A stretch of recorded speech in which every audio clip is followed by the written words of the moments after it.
সমগ্র বিশ্ব জগতের প্রত্যেকটা বস্তু বা প্রত্যেকটা জিনিস যার জিকিরে রত, তার মানে অবশ্যই ব্ল্যাক হলো আল্লাহ রাব্বুল আলামিনের জিকিরে রত। আমরা মুখে মুখে আল্লাহর জিকির করি, এটা একটা ভিন্ন জিনিস, এবং আমরা যদি কলবে কলবে আল্লাহর জিকির করি, এটা একটা ভিন্ন জিনিস। সুফি সাধকদের পরিভাষায় কলবে জারব বলতে একটা কথা আছে, অর্থাৎ জিকির করতে করতে এমন একটা স্টেজে পৌঁছে যাওয়া, যেই স্টেজে আপনার কলবের ভিতর জিকির জারি হয়ে যায়। তখন মানুষ আল্লাহ রাব্বুল আলামিনের কোনো নির্দিষ্ট নাম জিকির করে, তখন সেই নির্দিষ্ট নামের জিকিরের কারণে ওই মানুষের দিকে আল্লাহ রাব্বুল আলামিনের ওই নামের ফ্রিকোয়েন্সি ধাবিত হয়। দেহের অঙ্গ প্রত্যঙ্গের মতো রুহের যে অঙ্গ প্রত্যঙ্গ আছে সেগুলো স্বাভাবিকভাবেই অ্যাক্টিভেট হয়ে যাবে। প্রত্যেক মানুষের ভিতরে দুইটা জিনিস থাকে। বা কোনো মানুষ যখন মুমূর্ষু অবস্থায় কোমায় চলে যান, তখন তার অবচেতন মনকে আসমাউল হুসনার কোনো নির্দিষ্ট ফ্রিকোয়েন্সির সাথে যুক্ত হয়ে ঐশী জগতের সংকেত রিসিভ করে। আসসালামু আলাইকুম, সবাইকে স্বাগত জানাচ্ছি আমাদের ডিভাইন কোডেক্সের আমাদের একটি স্পেশাল এবং বিশেষ পডকাস্টে।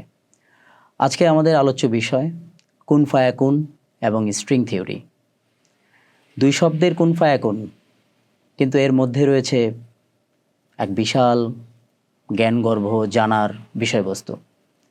আমাদের এই কুন ফায়াকুন এবং স্ট্রিং থিওরি নিয়ে আজকের জ্ঞানগর্ভ আলোচনায় আমাদেরকে আলোচনায় সাহায্য করবেন এবং আলোচনা রাখবেন বিশিষ্ট কোরআন গবেষক হাফেজ সাইফুল্লাহ মনসুর।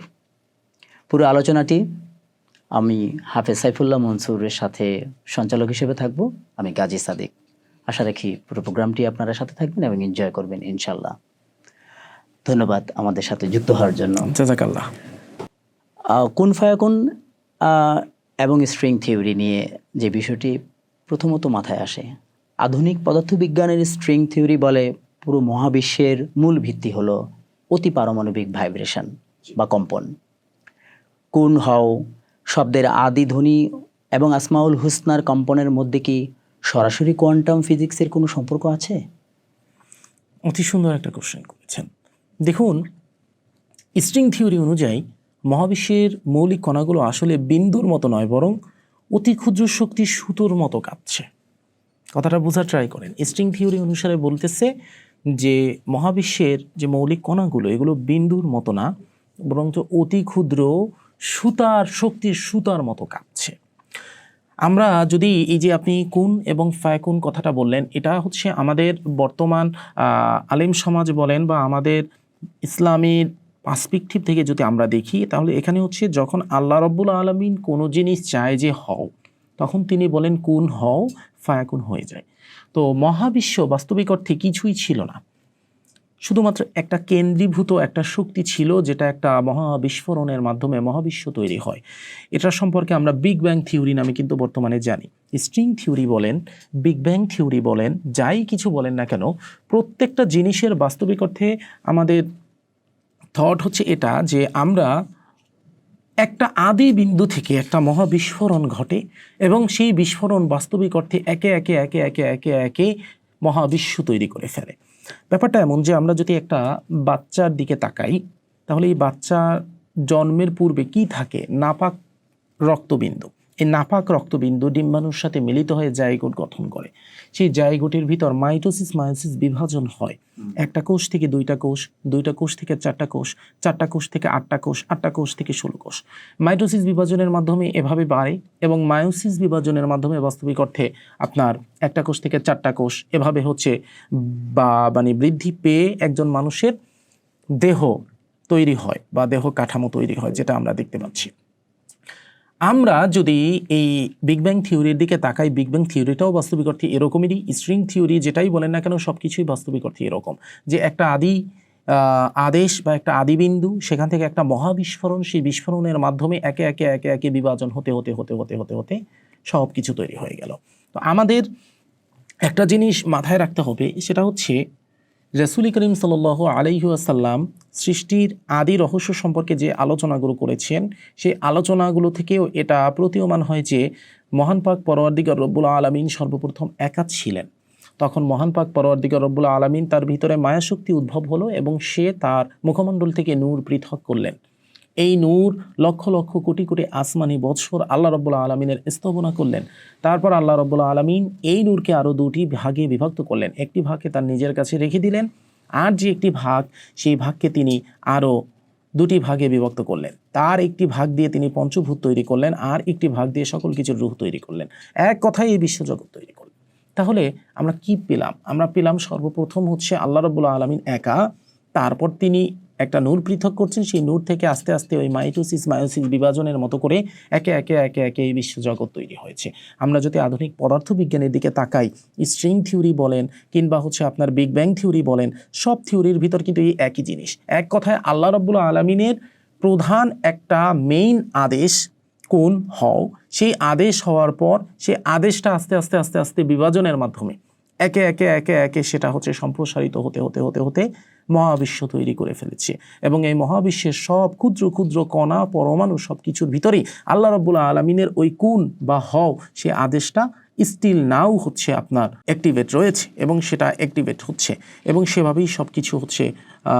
বর্তমানেও আমরা যা দেখি, আমরা যতই বৈজ্ঞানিকভাবে আবিষ্কার করি না কেন, যতই বৈজ্ঞানিকভাবে আমরা কিছু দেখি না কেন, যতই অনুবীক্ষণ যন্ত্রের নিচে দেখি, যাই দেখি না কেন, সব কিছুতে ওই আল্লাহ রাব্বুল আলামিনের সেই আদেশ এখনও স্টিল নাও হচ্ছে অ্যাক্টিভেট আছে। তো কিভাবে অ্যাক্টিভেট আছে কথা আমি মুখে বললাম আর হয়ে গেল, ব্যাপারটা কিন্তু এমন নাম। আপনি দেখুন, মহাবিশ্বের সৌরজগৎকে যদি আপনি দেখেন, তাহলে আমরা কি দেখতে পাবো? যে একটা গ্রহ, সেই গ্রহকে কেন্দ্র করে সকল গ্রহগুলো প্রদক্ষিণ করছে। আমরা যদি পবিত্র কাবা শরীফকে দেখি, তাহলে কি দেখি? মাঝখানে কাবা, সেই কাবাকে আমরা প্রদক্ষিণ করছি। আমরা যদি অনুবীক্ষণ যন্ত্র দ্বারা আবার আরও ক্ষুদ্রভাবে আমরা ক্ষুদ্র ক্ষুদ্র কণাকে যদি আরও পর্যবেক্ষণ করি, সেক্ষেত্রে আমরা কি দেখি? আমরা দেখি হচ্ছে সেখানে একটা নিউক্লিয়াস, সেই নিউক্লিয়াসকে কেন্দ্র করে কিন্তু আবার অনুপরমাণুগুলো ঘুরছে। অর্থাৎ সব কিছু, এই যে ঘড়ির কাঁটার বিপরীতের যে একটা ঘূর্ণনের কাহিনী, এটা আমরা সব থেকে ক্ষুদ্রাতি ক্ষুদ্র অনুপরমাণুর ভিতরেও দেখতে পাই। তাহলে কেন তারা ঘুরতেছে? হোয়াই? তারা কি এমন জিনিস যেই জিনিসকে কেন্দ্র করে তারা ঘুরতেছে এবং তাকে হচ্ছে মান্য করতেছে? ব্যাপারটা বোঝার ট্রাই করেন। আমরা কাবা শরীফে গিয়ে ঘুরতেছি, মান্য করতেছি কাকে? আল্লাহ রাব্বুল আলামিনকে, তাই না? আল্লাহ রাব্বুল আলামিন আমাদের সামনে আছেন, লাব্বাইক আল্লাহুম্মা লাব্বাইক, তাই আমরা তাকে মান্য করার জন্য ঘুরতেছি, নিজের সমর্পণটা তার কাছে প্রকাশ করতেছি। তাহলে একটা নিউক্লিয়াসের ভিতর একটা অনুপরমাণু, কেন ওই নিউক্লিয়াসটাকে, ইলেকট্রনগুলো কেন প্রদক্ষিণ করে ঘুরবে? ওই নিউক্লিয়াসটা কি? আপনি যদি নিউক্লিয়াসটাকে আরও ভাঙেন, ভাঙতে ভাঙতে ভাঙতে ভাঙতে এক জায়গায় গিয়ে আপনি দেখবেন কি জানেন? যে বাস্তবিক অর্থে সেখানে এমন একটা অবস্থা ক্রিয়েট হবে যেখানে আর পদার্থবিজ্ঞানের কোনো ল খাটে না। আপনি যত ভাঙবেন, ভাঙতে ভাঙতে আপনি যত যাবেন, তখন গিয়ে দেখবেন মাঝখানে একটা বিন্দুতে গিয়ে পদার্থবিজ্ঞানের আর কোনো ল খাটে না। অর্থাৎ সকল লয়ের উপরে একটা ল, ওই যে লটা, যেই লটার উপর পদার্থবিজ্ঞানের কোনো ল খাটে না, ওটাই হচ্ছে কোন ফায়াকুন হয়ে যায়। ওটাই আল্লাহ রাব্বুল আলামিনের সেই ফান্ডামেন্টাল আদেশ, যেটা সেই সৃষ্টির শুরুতে ছিল, বর্তমানেও সেই আদেশটাই প্রদক্ষিণ করা হচ্ছে, বর্তমানেও সেটা মান্য করা হচ্ছে। এটাই হচ্ছে এই কুন ফায়াকুনের বাস্তবতা। আমরা যদি মহাশূন্যের কথা যদি আমরা চিন্তা করি, মহাশূন্যে কোনো শব্দ শোনা যায় না স্বাভাবিক দৃষ্টিভঙ্গিতে আমাদের যে জানা, কিন্তু নাসার রেকর্ড বলছে যে ব্ল্যাক হোল বা গ্যালাক্সির নিজস্ব যে ফ্রিকোয়েন্সি আছে, তাকে আল্লাহর কোনো নির্দিষ্ট নামের জিকিরের সাথে মিলে যায়। আপনার প্রশ্নটা খুব সুন্দর। দেখেন, আমরা এই ব্যাপারটা বলার আগে আমরা এটা আগে দেখি যে মহান পাক পরওয়ারদিগার রব্বুল আলামিন পবিত্র কালামে পাকে কি বলেছেন। মহান পাক পরওয়ারদিগার রব্বুল আলামিন পবিত্র কালামে পাকে ইরশাদ করেছেন সূরা বনী ইসরাঈলের 44 নং আয়াতে, যে এই বিশ্ব জগতে যা কিছু আছে সবাই মহান পাক পরওয়ারদিগার রব্বুল আলামিনের জিকিরে রত। আমাদের ঠান্ডা মাথায় ভাবতে হবে। তো যেহেতু রব্বুল আলামিন এটা বলতেছেন যে সব কিছু তার জিকিরে রত, তাহলে এই যে আপনি মহাকাশ বললেন, গ্যালাক্সি বলেন, তারপর ব্ল্যাক হোল বলেন, এরাও তো মাস্ট বি তার জিকিরে রত থাকবে, তাই না? তো আমাদের আধুনিক মহাকাশ বিজ্ঞানের নাসা বর্তমানে হচ্ছে একটা এমন ফ্রিকোয়েন্সি বা সাউন্ড এরা আপনার যেটাকে হচ্ছে আবিষ্কার করতে পেরেছে, যেটা হচ্ছে ব্ল্যাক হোলের ভিতর থেকে আসে। তো তারা ব্ল্যাক হোলের ভিতর থেকে যে সাউন্ডটা আবিষ্কার করেছে, যেটা মানব মস্তিষ্ক বা মানব কানে সাধারণত শ্রবণযোগ্য না, কিন্তু তারা তাদের যন্ত্রপাতির মাধ্যমে, তাদের হচ্ছে গবেষণার মাধ্যমে এটা দেখেছে, সেটা হচ্ছে মহাকাশে হুম, HUM, হুম বা হাম, এই জাতীয় একটা শব্দ বারবার ব্ল্যাক হোলের ভিতর থেকে আসতেছে। যেটাকে আমরা হুম বলতে পারি বা হাম বলতে পারি, HUM। এ ব্যাপারে যদি আপনারা গুগলে সার্চ করেন আপনারা বিস্তারিত পেয়ে যাবেন যে ব্ল্যাক হোল থেকে হাম শব্দ শোনা যাচ্ছে বা হুম শব্দ শোনা যাচ্ছে। আল্লাহ রাব্বুল আলামিন পবিত্র কালামে পাকের সূরা বনী ইসরাঈলের 44 নং আয়াতে এটা ইরশাদ করলেন যে তিনি সেই সত্তা সমগ্র বিশ্ব জগতের প্রত্যেকটা বস্তু বা প্রত্যেকটা জিনিস যার জিকিরে রত। তার মানে অবশ্যই ব্ল্যাক হলো আল্লাহ রাব্বুল আলামিনের জিকিরে রত, যেটা হচ্ছে আমাদের পবিত্র কালামে পাকের আয়াত অনুসারে। যদি আমরা একজন ইমানদার ব্যক্তি অনুসারে পবিত্র কালামে পাকের আয়াতের উপর বিশ্বাস স্থাপন করতে যাই, সেক্ষেত্রে অবভিয়াসলি আমাদের বিশ্বাস করতে হবে যে ব্ল্যাক হোল থেকে শুরু করে সকল গ্যালাক্সি সবাই আল্লাহ রাব্বুল আলামিনের জিকিরে রত আছে। তো এবার আপনাকে আমি এমন একটা কথা বলবো যেটা আপনার মস্তিষ্ককে হেলিয়ে রেখে দিতে পারে। সেটা হচ্ছে আল্লাহ রাব্বুল আলামিনের একটা নাম রয়েছে ইয়া কহার, অর্থাৎ এ চির কঠোর, যিনি ধ্বংস করে। ইয়া কহার, এই কহার যে নামটা, এই নামটাকে সুফি সাধকগণ যুগ যুগ ধরে সুফি সাধকগণ এটাকে ভেঙে ভেঙে ভেঙে ভেঙে এটার সব থেকে ক্ষুদ্রাতি ক্ষুদ্র করে এটার যে ক্ষুদ্র সংস্করণ, সেই ক্ষুদ্র সংস্করণ বানিয়েছে হচ্ছে হু। তারা, আপনি অনেক সুফি সাধকদের দেখবেন যে তারা হু হু হু হু জিকির করে, হু হু হু আল্লাহু, আল্লাহুর যে লাস্টে যে হু, এই হু জিকির করে, এবং তারা এই হু দ্বারা ইয়া কহারুকে, ইয়া কহারু যে নামটা, এই নামটাকে এই হু দ্বারা রিপ্রেজেন্ট করে এবং এই হু জিকির করে। তাহলে ঠান্ডা মাথায় একবার ভাবাচেরাই করেন যে ইয়া কহারু শব্দের অর্থ হে ধ্বংসকর্তা বা হে চির কঠোর। ব্ল্যাক হলে কি হয়? সব কিছু ধ্বংস হয় না? যা কিছু আছে, গ্রহ নক্ষত্র সব ধ্বংস হয়, কোথায় যায়? ব্ল্যাক হোলে। অথচ দেখেন আজকে এই ব্ল্যাক হোল থেকে হুম হুম হুম বা হাম এই শব্দ পাওয়া যাচ্ছে। তো এটা কি কোনোভাবে আমরা এটা বলতে পারি না যে এই ব্ল্যাক হোল কোনো না কোনোভাবে হয়তো আল্লাহ রাব্বুল আলামিনের পবিত্র নাম ইয়া কহারু এটার সেই হু হু হু জিকিরে অনুরণিত হচ্ছে? আল্লাহু আলাম, আল্লাহ ভালো জানেন। কিন্তু বাস্তবিক অর্থে বিজ্ঞান এবং ধর্ম যদি আমি একত্রিত করি তাহলে সেখানে কিন্তু আমি এই মিল খুঁজে পাই। আল্লাহ রাব্বুল আলামিনের এতগুলো নাম, তার ভিতর কেন ইয়া কহারু এর ক্ষুদ্র সংস্করণ হবে হু? আর কেন সেই হু হু ব্ল্যাক হোল থেকে হুম হুম শব্দ আসবে? এই কেনর কোনো উত্তর রয়েছে? কেনর উত্তর হচ্ছে আল্লাহ রাব্বুল আলামিন।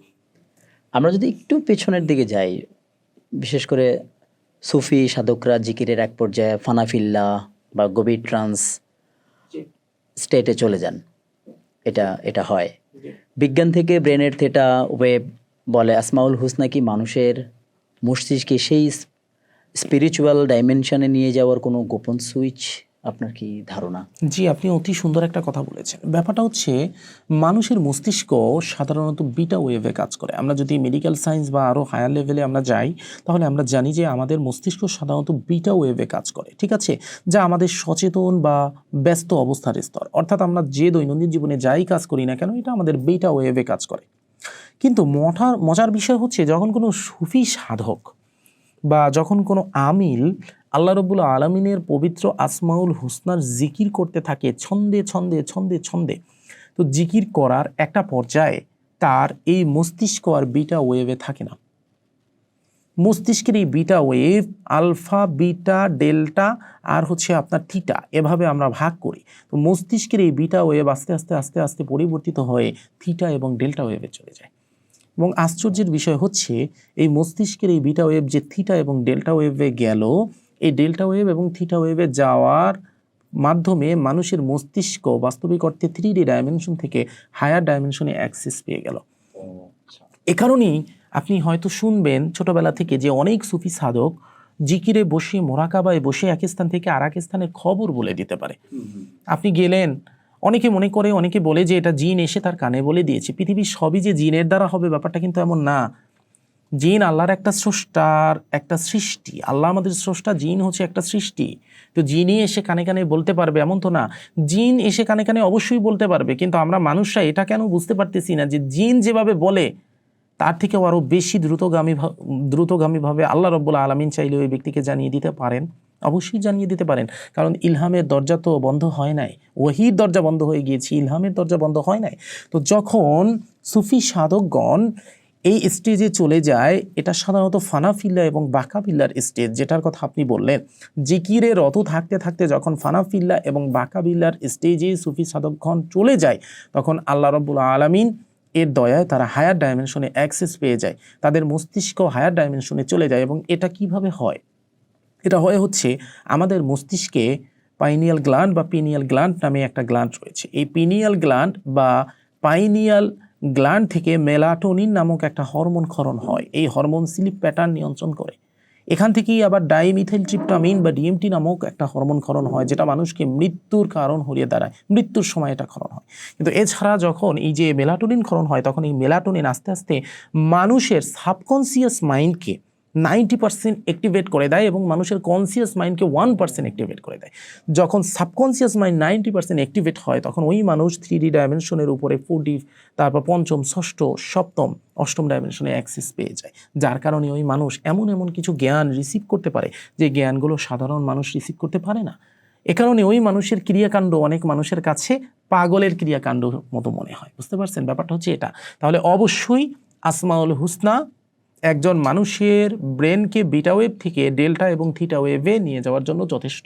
কারণ আল্লাহ রাব্বুল আলামিনের এই পবিত্র আসমাউল হুসনার প্রত্যেকটা নাম এত পরিমাণ হায়ার ফ্রিকোয়েন্সি ধারণ করে, যা মানুষকে এই ইহ জগতের এই 3D ডাইমেনশন থেকে অনেক ঊর্ধ্ব জগতে নিয়ে যায়। আশা করি বুঝতে পেরেছেন। চমৎকার। প্রসঙ্গত এমন হয় বিষয়টা যে আমরা যখন ঠোঁট না নেড়ে মনে মনে আল্লাহর জিকির করি, তখন কি আমাদের ভেতর কোনো সাইলেন্ট সাউন্ড ওয়েভ তৈরি হয়, যার মাধ্যমে আমরা স্রষ্টার আরশ পর্যন্ত পৌঁছাতে সক্ষম? হ্যাঁ, অবশ্যই আপনি একটা সুন্দর কথা বলেছেন। দেখুন, আমরা মুখে মুখে আল্লাহর জিকির করি, এটা একটা ভিন্ন জিনিস, এবং আমরা যদি কলবে কলবে আল্লাহর জিকির করি, এটা একটা ভিন্ন জিনিস। সুফি সাধকদের পরিভাষায় কলবে জারব বলতে একটা কথা আছে, অর্থাৎ জিকির করতে করতে এমন একটা স্টেজে পৌঁছে যাওয়া, যেই স্টেজে আপনার কলবের ভিতর জিকির জারি হয়ে যায়। যদি আপনার কলবের ভিতর জিকির জারি হয়ে যায়, তাহলে অবশ্যই আপনার মুখ থেকে বারবার জোরে জোরে ওই জিকির করার কোনো দরকার পড়বেই না, আপনার কলবেই অলওয়েজ জিকির জারি থাকবে। কিন্তু এই স্টেজে পৌঁছানোর জন্য আপনাকে অবশ্যই মুখে জিকির করে করিয়ে যেতে হবে, অর্থাৎ মুখে জিকির করে করে করে করে রেগুলারিটি মেনটেন করে রিয়াসাত করে আপনার যখন কলবে জিকির জারি হয়ে যাবে, তখন আপনি মুখে জিকির না করেও কলবের ওই জিকিরের মাধ্যমেই হচ্ছে আপনি অবশ্যই আল্লাহ রাব্বুল আলামিনের সেই হায়ার ফ্রিকোয়েন্সির সাথে নিজেকে টিউন করতে পারবেন। আরশে আযীম পর্যন্ত চলে যাওয়া বা আরশে আযীমের সেই ফ্রিকোয়েন্সির সাথে নিজেকে টিউন করা, এর মানে হচ্ছে একটা, সেটা হচ্ছে আল্লাহ রাব্বুল আলামিনের সাথে একটা কানেকশন তৈরি করা। আল্লাহ রাব্বুল আলামিনের সাথে যখন বান্দার ওই কানেকশন তৈরি হয়ে যায়, তখন যে কোনো কারণে ওই বান্দার মুখ যদি বন্ধও থাকে, তার কলব থেকে যদি কথা বের হয়, তার কলব থেকে যদি জিকির বের হয়, তাহলে সেই জিকির অবশ্যই আল্লাহ রাব্বুল আলামিন পর্যন্ত পৌঁছে যায়। কারণ আল্লাহ রাব্বুল আলামিন আপনি মুখ থেকে কি বলতেছেন, এটার দিকে যতটা না মানে দৃষ্টিপাত করবে, তার থেকে বেশি দৃষ্টিপাত করে থাকে আপনি অন্তর থেকে কি ভাবতেছেন। আপনি মুখে আল্লাহু আল্লাহু লা ইলাহা ইল্লাল্লাহ মুহাম্মাদুর রাসূলুল্লাহ জিকির করতেছেন, কিন্তু আপনি অন্তরে হচ্ছে পাশ্চাত্যদের আইন কানুন মান্য করতেছেন, এটা বাস্তবিক অর্থে কোনো মূল্য নেই। তাই আমাদের অবশ্যই নিজের অন্তরকে, নিজের কল্পকে আগে ঠিক করতে হবে। এ কারণে কালবি জিকির বা মনে জিকির কোনো সাধারণ অ্যাকোস্টিক বা বায়বীয় শব্দ তরঙ্গ তৈরি করে না, বরং এটি হৃদয়ে কোয়ান্টাম স্তরের স্কেলার ওয়েভ বা শক্তিশালী ইলেকট্রোম্যাগনেটিক পালস তৈরি করে। আধ্যাত্মিক ভাষায় এই তরঙ্গের কোনো স্থানকালের বাধা নেই, এটি কোয়ান্টাম এন্টাঙ্গেলমেন্টের মতো মুহূর্তের মধ্যেই সরাসরি আল্লাহ রাব্বুল আলামিন এর আরশ বা স্রষ্টার উচ্চতর ডাইমেনশনে সংযুক্ত হতে পারে। কিন্তু এখানে আপনার হচ্ছে যদি মহাবিশ্বের সবকিছুই আল্লাহর জিকির করেন, তবে একটি জড় পদার্থ যেমন কাঠ, পাথর, ঠিক কোন ভাষায়, কোন ফ্রিকোয়েন্সিতে জিকির করেন যা মানুষ শুনতে পায় না? আপনার কথা সুন্দর এবং আপনার কথাটা খুব গভীর একটা ব্যাখ্যা রয়েছে, একটু ঠান্ডা মাথায় মনোযোগ দিয়ে শ্রবণ করুন। মহান পাক পরওয়ারদিগার রব্বুল আলামিন পবিত্র কালামে পাকের সূরা ইসরা, সূরা বনী ইসরাইলের 44 নং আয়াতে এটা উল্লেখ করতেছেন যে মহাবিশ্বের সবকিছুই আল্লাহর পবিত্রতা বর্ণনা করে, কিন্তু আমরা তাদের তাসবিহ বুঝতে পারি না। আপনি যে জড় পদার্থের কথা বললেন, এই জড় পদার্থ আপনার এবং আমার চোখে জড় পদার্থ, কিন্তু বাস্তবিক অর্থে কি এটা জড় পদার্থ? আপনি আল্লাহর পবিত্রতা ঘোষণা করে বা তাসবিহ বর্ণনা করে, এর মানে কি? এর মানে হচ্ছে, ধরুন আমি আপনাকে একটা উদাহরণ দিয়ে বুঝিয়ে দেই। আমার সামনে প্রধানমন্ত্রী এসেছে, তা আমি এখানে প্রধানমন্ত্রীর গুণগান করব, প্রধানমন্ত্রীর কথা আমি মান্য করব, প্রধানমন্ত্রীর দিকে আমি না তাকিয়ে নিচের দিকে তাকিয়ে প্রধানমন্ত্রীকে সম্মান প্রদর্শন করব, প্রধানমন্ত্রী আমাকে যে রুলস এবং রেগুলেশন দিয়েছে সেই রুলস এবং রেগুলেশন আমি মান্য করব। এটাই তো প্রধানমন্ত্রীর প্রতি আমার সর্বোচ্চ সম্মান এবং তার পবিত্রতা ঘোষণা। তো আমাদের বিশ্বজগতের একমাত্র রাষ্ট্রপতি হচ্ছে মহান পাক পরওয়ারদিগার রব্বুল আলামিন। মহান পাক পরওয়ারদিগার রব্বুল আলামিনের পবিত্রতা ঘোষণা মানেই তাকে আমরা সম্মান প্রদর্শন করব, আমাদের মস্তিষ্ক নত করে বারবার তাকে এটা বোঝাবো যে আমি তোমার প্রতি সমর্পিত, আমি তোমার জন্য উপস্থিত, তুমি যা বলবি সেটাই আমি করব। তো একজন মুসলমান হিসেবে আমি আপনাকে বলি যে আপনার জীবনের সবথেকে বড় সমর্পণের উদাহরণ কোনটি? হজ। আপনি হজে গিয়ে যখন কাবা শরীফকে তাওয়াফ করবেন, যখন কাবা শরীফের প্রতি নিজেকে সমর্পণ করবেন আল্লাহর প্রতি, তখন কাবা শরীফকে আপনি বারবার বারবার তাওয়াফ করবেন এবং আপনি আল্লাহকে বোঝাবেন যে আমি তোমার ঘর তাওয়াফ করতেছি, মানে তোমার প্রতি আমি সম্পূর্ণরূপে সমর্পিত। তো আপনি যেই জড় বস্তু বা জড় পদার্থগুলোর কথা বলছেন, এই জড় বস্তু বা জড় পদার্থগুলোকেও যদি আপনি ভাঙেন, তাহলে ভাঙলে একটা পর্যায়ে গিয়ে আপনি দেখতে পাবেন কি জানেন, যে সেই অণু আর পরমাণু, যেই অণু আর পরমাণু আপনার এবং আমার মাঝে আছে, যদি সেই অণু আর পরমাণুকে আপনি আরও ভাঙেন, তাহলে দেখতে পাবেন সেই নিউক্লিয়াস, যেই নিউক্লিয়াস আপনার এবং আমার মাঝেও আছে, ওই চন্দ্রের মাঝেও আছে, ওই গাছের মাঝেও আছে, ওই জড় বস্তু পাথরের মাঝেও আছে, সব জায়গায় আছে। আর যদি সেই নিউক্লিয়াসের দিকে আপনি দৃষ্টিপাত করেন, তাহলে দেখবেন ওই কাবা শরীফের মতো তাওয়াফ, যে কাবা শরীফের মতো তাওয়াফ ওই জড় বস্তুর ভিতরেও আছে, যে কাবা শরীফের মতো তাওয়াফ হচ্ছে আমাদের বর্তমানে কাবা শরীফেও আছে, এবং যে কাবা শরীফের তাওয়াফ হচ্ছে আমাদের মহাবিশ্বেও আছে। সৌরজগতও এভাবেই তাওয়াফ করতে থাকে একটা নির্দিষ্ট জিনিসকে কেন্দ্র করে। এবং যে কাবা শরীফের তাওয়াফ একটা ঘূর্ণিঝড়ও যদি হয়, তাহলে দেখবেন যে একটা নির্দিষ্ট বিন্দুকে কেন্দ্র করে ও এভাবে ঘুরতে থাকে।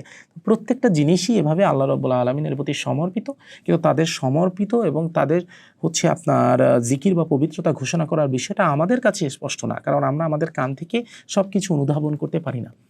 আমরা অণুবীক্ষণ যন্ত্র দিয়ে যদি এটা দেখতে পারি যে অণু পরমাণুগুলো নিউক্লিয়াসকে আপনার ইলেকট্রনগুলো এরকম ঠিকই ঘূর্ণায়মানভাবে তাওয়াফ করতেছে, তাহলে চিন্তা করেন হয়তো এই নিউক্লিয়াস থেকে অবশ্যই কোনো না কোনো শব্দ বা কোনো না কোনো সাউন্ড আসতেছে, যেটা আমাদের এই কান ধরতে পারতেছে না।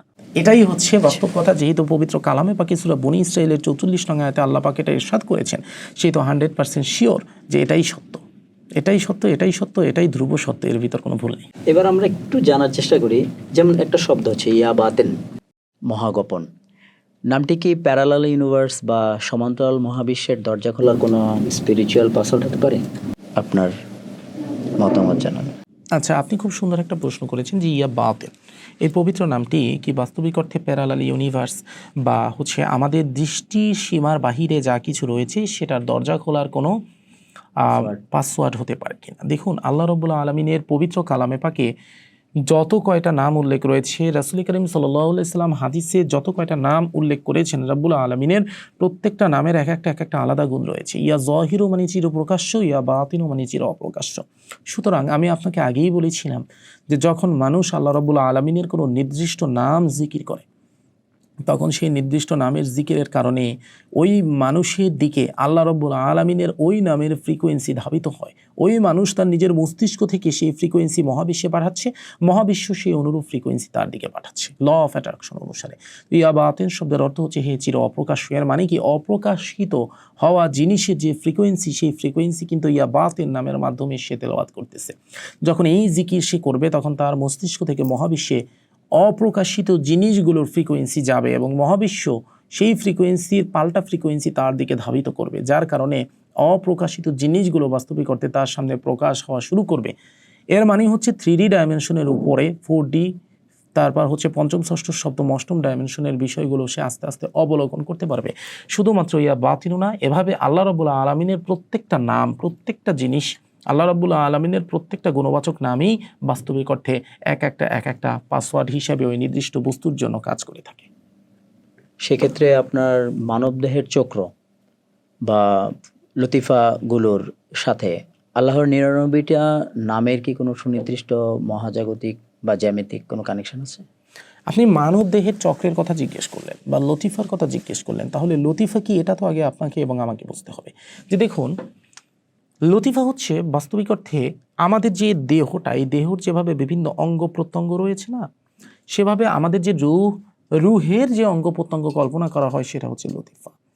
আমাদের এই যে লতিফার যে ব্যাপারটা আপনি বলেছেন, এই লতিফা হচ্ছে ইসলামিক সুফি তত্ত্বে যেভাবে লতিফা নিয়ে কাজ করে, লতিফা নিয়ে আলোচনা করা হয়, সেভাবে হচ্ছে আপনার প্রাচ্য দর্শনেও কিন্তু চক্র নিয়ে আলোচনা করা হয়, কুণ্ডলী নিয়ে আলোচনা করা হয়। সব কিছুর মেন ভিত্তি ওই একই, ভিন্ন ভিন্ন নামে ভিন্ন ভিন্নভাবে অভিহিত করা হয়।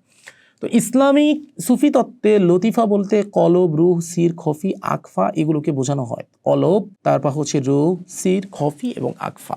তার আপনার যে প্রাচ্য দর্শনে হচ্ছে কুণ্ডলী বলতে হচ্ছে আপনার আজ্ঞা চক্র, সহস্রার চক্র, তারপর হচ্ছে আপনার মূলাধার চক্র, এরকম বিভিন্ন চক্রর কথা উল্লেখ রয়েছে। এখন মেইন পয়েন্টটা কি, আমি আপনাকে যে মেইন পয়েন্টটা বলি, মেইন পয়েন্টটা হচ্ছে যে আপনি চক্র বলেন, কুণ্ডলী বলেন আর লতিফা বলেন, সেটা কিসের অংশ? রুহের অংশ। তাহলে রুহ কি? রুহ হচ্ছে আল্লাহ রাব্বুল আলামিনের ফুৎকার করে দাও, আনাফাকতু ফীহি মির রূহি ফাকাউ লাহু সাজিদিন। আমি আদমের ভিতর রুহ থেকে, আমার রুহ থেকে রুহ ফুৎকার করে দিলাম, সেই রুহ। তো আপনি কুল্লু শাইইন ইয়ারজিউ ইলা আসলিহি, প্রত্যেক জিনিস তার মূলের দিকে প্রত্যাবর্তন করে, তার মানে রুহ তার মূলের দিকে প্রত্যাবর্তন করবে, আর রুহের মূল হচ্ছে আল্লাহ পাক। আপনি যখন আল্লাহ রাব্বুল আলামিনের জিকিরে নিজেকে রত করবেন, তার মানে আল্লাহ রাব্বুল আলামিনের সাথে আপনি সেই ফ্রিকোয়েন্সিকে নিজেকে টিউন করে ফেলতেছেন। যদি সেই ফ্রিকোয়েন্সিতেই আপনি নিজেকে টিউন করতে পারেন, তাহলে আপনার দেহের অঙ্গ প্রত্যঙ্গের মতো রুহের যে অঙ্গ প্রত্যঙ্গ আছে সেগুলো স্বাভাবিকভাবেই হচ্ছে অ্যাক্টিভেট হয়ে যাবে, সেগুলো হচ্ছে নর্মালভাবেই হচ্ছে পাওয়ারফুল হয়ে যাবে। কেন আমাদের রুহের এই লতিফাগুলো বলেন, এই অঙ্গ প্রত্যঙ্গগুলো বলেন, আস্তে আস্তে নর্মালভাবে হচ্ছে আপনার কেন হচ্ছে এগুলো নিস্তেজ হয়ে যায় আপনি জানেন? আজ পর্যন্ত ছোটবেলা থেকে শুনে এসেছেন যে বালেগ হওয়ার পর নামাজ ফরজ হয়, বালেগ হওয়ার পর ইসলামের আইন কানুন মান্য করা ফরজ হয়, শুনছেন না? তাহলে আজ পর্যন্ত নিজের মনোমস্তিষ্ককে কখনো প্রশ্ন করেছেন যে কেন বালেগ হওয়ার পর? একটা বাচ্চা, সে যেদিন ফার্স্ট তার স্বপ্নদোষ হলো, তারপর থেকে তার নামাজ ফরজ। একটা মেয়ে যখন তার ফার্স্ট মাসিক হলো, তারপর থেকে তার নামাজ ফরজ, ইসলামের সকল শরীয়তের আইন কানুন তার জন্য ফরজ। তো কেন এটা আগে ফরজ হলো না, কেন তার বালেগ হওয়ার পর ফরজ হলো? এর কারণটা হচ্ছে প্রত্যেক মানুষের ভিতরে দুইটা জিনিস থাকে। নাম্বার 1 হচ্ছে আল্লাহিয়াত, আর নাম্বার 2 হচ্ছে নাফসিয়াত। মানুষ যখন জন্মগ্রহণ করে তখন তার আল্লাহিয়াত প্রচণ্ড বাড়া থাকে, নফসিয়াত একদম ডাবা থাকে, যার কারণে ছোট বাচ্চারা ফেরেশতাদের দেখতে পায়। আপনি ছোটবেলা থেকে এরকম কথা শুনেন নাই যে বাচ্চারা আকাশের দিক তাকিয়ে খেলে, মুরব্বীরা বলতেছে যে ফেরেশতার সাথে খেলে? প্রচলিত। আমরা যখন ইস্তেখারা করি তখন হচ্ছে অধিকাংশ ক্ষেত্রে আমরা ইস্তেখারা বা হাজিরার ক্ষেত্রে যারা আমলিয়াত নিয়ে কাজ করে তারা নাবালেগ বাচ্চাদের আনে, সেই বাচ্চাদের সামনে বসে আমল করার পর তারা হচ্ছে অ্যাঞ্জেলসদের দেখতে পায় অথবা মুওয়াক্কিলদের দেখতে পায়। বলে কেন বাচ্চা, কেন বাচ্চাই? তুলা রাশি এবং বাচ্চা, তুলা রাশির কথা বাদ দিলাম, কেন বাচ্চাই? এর কারণ হচ্ছে ওই নাবালেগ বাচ্চা, নাবালেগ থাকার কারণে তার ভিতরে আল্লাহিয়াতটা এখনও পর্যাপ্ত পরিমাণে বৃদ্ধি হয়ে আছে, এবং নাফসিয়াতটা হচ্ছে তার ডাবা আছে, যার কারণে তার উপর কোনো শরিয়াতের কোনো আইনকানুন ফরজ না। কিন্তু যেই মুহূর্তে তার মাসিক হলো, যেই মুহূর্তে হচ্ছে তার আপনার হলো, ওটাকে কি বলে, স্বপ্নদোষ হলো, সেই মুহূর্তে সে যৌবনে পদার্পণ করলো। যেই মুহূর্তে সে যৌবনে পদার্পণ করলো, আস্তে আস্তে ধীরে ধীরে ধীরে ধীরে ধীরে ধীরে তার নাফসিয়াতটা বাড়া শুরু করলো এবং তার আল্লাহিয়াত ডাবা শুরু করলো। এই নাফসিয়াত যে বাড়া শুরু করলো, এই নাফসিয়াত যেন ব্যালেন্সে থাকে, এ কারণেই আমাদের ইসলামে এবং বিভিন্ন ধর্মগ্রন্থে আমাদের এবাদত করার এই প্রথা চালু করা হয়েছে। আল্লাহ পাক এই এবাদত দিয়েছেন কেন? আপনি লোহায় যেন মরিচা না পড়ে, তাই লোহায় কি করেন? রঙের প্রলেপ দেন। অনুরূপভাবে মানুষের দিল বালেগ হওয়ার পর প্রতি মুহূর্তে আল্লাহ থেকে বিমুখ হয়ে যায়, আল্লাহিয়াত থেকে বিমুখ হয়ে যায়। এ কারণে আল্লাহ রাব্বুল আলামিন এই 5 ওয়াক্ত নামাজের মাধ্যমে এবং শরীয়তের সকল ইবাদতের মাধ্যমে বারবার মানুষকে এটা মনে করিয়ে দেয় যে তোর জীবন আল্লাহর প্রতি সমর্পিত, যেন তার ওই আল্লাহিয়াত আবার ব্যালেন্সে থাকে। সুতরাং যদি কেউ আসমাউল হুসনার জিকির করে তাহলে তার আল্লাহিয়াত এমনিতেই ব্যালেন্সে চলে আসবে। আল্লাহিয়াত ব্যালেন্সে আসা মানে তার রুহের শক্তির এমনিতেই জাগরণ হবে, আর রুহের শক্তির জাগরণ হওয়া মানে এই যে আপনি লতিফা বললেন, এই যে চক্র বললেন, তা এমনিতেই অ্যাক্টিভেট হয়ে যাবে। আশা করি বুঝতে পেরেছেন। এটা তো সাধারণ আমরা সুস্থ মানুষের ক্ষেত্রে ব্যাখ্যাটা আমরা বুঝতে পারলাম। জি। যদি একটু ব্যতিক্রম কোনো জায়গায় আসি, যেমন কোনো মানুষ বা কোনো মানুষ যখন মুমূর্ষু অবস্থায় কোমায় চলে যান, তখন তার অবচেতন মনকে আসমাউল হুসনার কোনো নির্দিষ্ট ফ্রিকোয়েন্সির সাথে যুক্ত হয়ে ঐশী জগতের সংকেত রিসিভ করে। আপনি খুব সুন্দর একটা প্রশ্ন করেছেন। দেখুন, বড় বড় বিজ্ঞানীগণ যারা এই মুমূর্ষু ব্যক্তি, যারা মৃত্যুর একদম দ্বার প্রান্তে চলে এসেছে, এই ধরনের ব্যক্তিদের নিয়ার ডেথ এক্সপিরিয়েন্স নিয়ে কিন্তু প্রচুর পরিমাণে গবেষণা করেছে। ঠিক আছে, সেখানে অনেকে অনেক কথা বলেছে, এ সম্পর্কে আমি আমার পডকাস্টে বিস্তারিত আলোচনা করতে চাচ্ছি না। আপনার প্রশ্ন হচ্ছে কোনো মুমূর্ষু ব্যক্তি কোমায় যদি চলে যায় বা এই অবস্থায় যায়, তখন তার অবচেতন মনকে আসমাউল হুসনার কোনো নির্দিষ্ট ফ্রিকোয়েন্সির সাথে যুক্ত হয় কিনা। আমাদের মাথায় রাখতে হবে যে একজন মানুষ যখন কোমায় চলে যায় বা একজন মানুষ যখন মৃতপ্রায় অবস্থায় চলে যায়, তখন বাস্তবিক অর্থে তার উপর কি অ্যাক্টিভেট থাকে? ঠান্ডা মাথায় ভাবেন। আমি প্রথমেই বলেছিলাম যে সব কিছুই আল্লাহ রাব্বুল আলামিনের নামের মাধ্যমে পরিচালিত হচ্ছে, তাহলে অবশ্যই আল্লাহ পাকের এমন কোনো নাম আছে যেই নাম তখন ওই ব্যক্তির উপর প্রভাব ফেলতেছে, তার অজান্তেই প্রভাব ফেলতেছে, আল্লাহর কোনো গুণ তার অজান্তেই প্রভাব ফেলতেছে। তাহলে সেই গুণটা কি? সেই গুণটা হচ্ছে, দেখুন আল্লাহ রাব্বুল আলামিন কিন্তু মৃত্যুদাতা, তিনিই মৃত্যুদাতা। তার একটা নাম রয়েছে ইয়া মুমিতু, অর্থাৎ মৃত্যুদাতা। তার একটা নাম রয়েছে পুনরুত্থানকারী, ইয়া বাঈসু। আর তার একটি নাম রয়েছে রূপান্তরকারী, তিনিই কিন্তু সব কিছু রূপান্তর করেন। কথা বুঝতে পারছেন? তিনি বারজাককে মানুষের সামনে উন্মুক্ত করে দেন যখন সে মুমূর্ষু অবস্থায় মৃত্যুর পরে যায়। তিনি বলতেছেন ফাকাশাফনা আঙ্কা গীত আকা ফাবাসুরুকা লিয়াউমা হাদিদ, অর্থাৎ তুমি এ ব্যাপারে গাফিল ছিলে, আজ তোমার সামনে পর্দা উন্মুক্ত করে দিলাম, এখন তুমি সেই সব কিছু দেখতে পাচ্ছ যা তুমি আগে দেখতে পাওনি। তার মানে এখানে আমাদের বুঝতে হবে যে মহান পাক পরওয়ারদিগার রব্বুল আলামিন এর পবিত্র নাম ইয়া মুমিতু, যে মৃত্যুদাতা এবং পুনরুত্থানকারী বাঈস, এই দুইটা নামের গুণ বা পাওয়ার তখন ওই ব্যক্তির উপরে অ্যাক্টিভেট থাকে, সে ওই পাওয়ারের সাথে টিউন হয়। কেন টিউন হয়? কারণ যদি সে মৃত্যুবরণ করেই ফেলে তাহলে সে কিন্তু অলরেডি বারজাখের জগতে প্রবেশ করে ফেললো। আর যদি সে মৃত্যুবরণ না করে, তাকে পুনরায় উত্থান কে করবে? তার এই মুমূর্ষু অবস্থা থেকে তাকে পুনরায় ফিরিয়ে কে আনবে? আল্লাহ। সুতরাং এক্ষেত্রে ইয়া বাঈসু বা পুনরুত্থানকারীর নামের সাথে সে টিউন হয়ে যায়।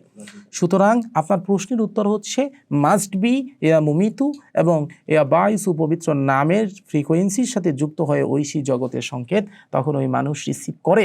কারণ একজন মানুষ মুমূর্ষু অবস্থায় তার দেহ পড়ে থাকে, কিন্তু তার রূহ কিন্তু পড়ে থাকে না। দেহ এবং রূহ সম্পূর্ণ ভিন্ন জিনিস। আশা করি বুঝতে পেরেছেন।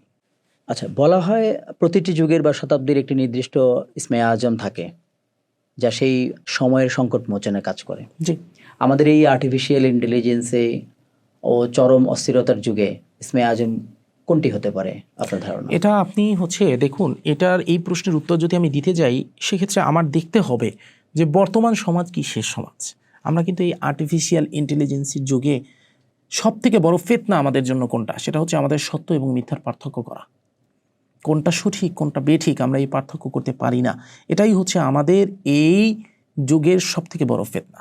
তো আল্লাহ রাব্বুল আলামিনের পবিত্র নামের ভিতর কোন নাম রয়েছে যেটা সত্য মিথ্যার পার্থক্য করে? সেটা হচ্ছে ইয়া হক। এর অর্থ হচ্ছে হে চূড়ান্ত সত্যবাদী। ইয়া হক অর্থাৎ হে চূড়ান্ত সত্যবাদী বা হে চূড়ান্ত সত্য। সুতরাং আমরা যদি ইয়া হক এই পবিত্র নামটি জিকির করি তাহলে মাস্ট বি আমাদের সত্য মিথ্যার পার্থক্য আমরা করতে পারবো এবং আমরা সত্যর দিকে ধাবিত হতে পারবো। এবং একই সাথে বর্তমান জমানায় আমাদের সবথেকে বড় সমস্যা কি জানেন? আমরা অশান্তিতে ভুগি। আমাদের অন্তরে কোনো শান্তি নাই। আমরা যতই শান্তি খুঁজি কোথাও আমরা শান্তি পাই না। মেডিটেশনের মাধ্যমে, জিকিরের মাধ্যমে তখন আমাদের শান্তি খুঁজতে হয়। সেক্ষেত্রে মহান পাক পরওয়ারদিগার রব্বুল আলামিনের পবিত্র নাম রয়েছে ইয়া সালাম বা হে শান্তিদাতা। আমরা এটাও সবসময় তেলাওয়াত করতে পারি, পড়তে পারি, জিকির করতে পারি। একই সাথে বর্তমান যুগ হচ্ছে দাজ্জালীয় ফিতনার যুগ। কেন দাজ্জালীয় ফিতনা বলছে? আর্টিফিশিয়াল ইন্টেলিজেন্সি এবং সব কিছু আমাদের হাতের মুঠোয় আসার কারণে আমরা নিজেদের অজান্তেই খারাপ জিনিসের দিকে ধাবিত হচ্ছি। আমরা নিজেদের অজান্তেই খারাপ কর্মে সাধন করতেছি, নিজেদের অজান্তেই নিজেরা পাপে নিমজ্জিত হয়ে যাচ্ছি। তো আমাদের এই পাপ থেকে কে রক্ষা করতে পারে? অবশ্যই মহান পাক পরওয়ারদিগার রব্বুল আলামিন রক্ষা করতে পারে। আর মহান পাক পরওয়ারদিগার রব্বুল আলামিনের একটি নাম রয়েছে ইয়া হাফিজু। সুতরাং আমরা যদি ইয়া হাফিজু রেগুলারিটি মেনটেন করে তেলাওয়াত করি তাহলে অবশ্যই আমরা এই ফিতনা থেকে রক্ষা পাবো ইনশাআল্লাহ তাআলা। আমি আশাবাদী। তাহলে আমরা তিনটা নাম পেলাম। তিনটা নাম কি কি? একটা হচ্ছে ইয়া হক অর্থাৎ হে চিরন্তন সত্য, আর একটা হচ্ছে ইয়া সালাম অর্থাৎ হে শান্তিদাতা, আর একটা হচ্ছে ইয়া হাফিজু যার অর্থ হচ্ছে হে রক্ষাকারী। আমরা এই তিনটা নাম যদি দৈনন্দিন জীবনে বেশি বেশি করে তেলাওয়াত করতে পারি, জিকির করতে পারি, আমি আশাবাদী ইনশাআল্লাহ তাআলা এই নামগুলো বাস্তবিক অর্থে আমাদের ফিতনা থেকে দূরে রাখতে সহায়তা করবে এবং একই সাথে আমাদের অন্তরে শান্তি বজায় রাখতেও সহায়তা করবে এবং আমাদেরকে সব রকম খারাপ জিনিস থেকে রক্ষা করতেও সহায়তা করবে ইনশাআল্লাহ তাআলা। আজকের আলোচনা আন্তরিকভাবে ধন্যবাদ। আপনার এই চমৎকার আলোচনা আমাদেরকে উপকৃত করবে আশা রাখি। সুপ্রিয় যারা দেখছেন দর্শক, আপনাদের আবারও ধন্যবাদ জানাচ্ছি আমাদের সাথে থাকার জন্য। কুন ফায়াকুন এবং স্ট্রিং থিওরি, এটা সত্যিকার অর্থেই ছোট আলোচনায় এটাকে আমরা সীমাবদ্ধ করার আমাদের কোনো ক্ষমতা বা আমাদের কোনো সামর্থ্য নেই। আশা রাখি যে সম্মানিত আলোচক হাফেজ সাইফুল্লাহ মনসুর ভবিষ্যতে অন্য কোনো পডকাস্টে আরও বিস্তারিত, আরও ব্যাপক আকারে আমাদের সামনে আলোচনা নিয়ে আসবেন। আমরা সত্যি সত্যি রোমাঞ্চিত আরও জানতে চাই এই বিষয়ে। আজকে এই পর্যন্তই।